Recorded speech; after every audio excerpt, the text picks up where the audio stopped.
So I'm out here on this 65-acre farm that I recently purchased in northwest Wisconsin. And my dad's over there splitting wood. He's been cutting on this giant white oak that blew over in a storm last year before I owned the property. But he's been cutting and splitting on that tree for it seems like several days. It seems like several weeks almost. It was a huge tree. And he just started cutting on it, and he's pretty much down to the trunk now.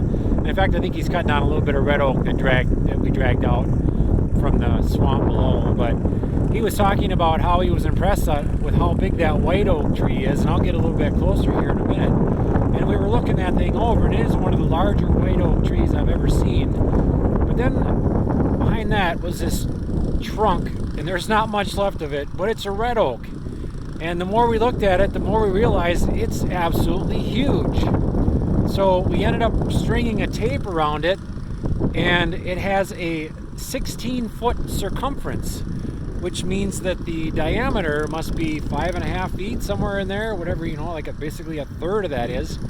It might be the largest red oak tree that ever existed. I don't know. It's by far the largest red oak tree we've ever seen.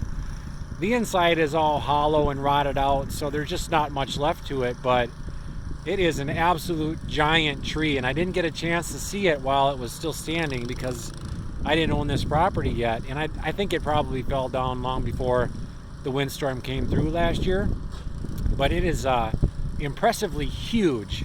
And if you think that you have on your property, or if you've seen a red oak tree that's larger than 16 feet around, I'd like to know about it. I mean, I just don't know if they exist. Is it the world's largest red oak? Sure would like to know. So I guess we'll find out. If anybody knows of one larger, please put it in the comments below. I'd love to hear about it. Thanks for watching.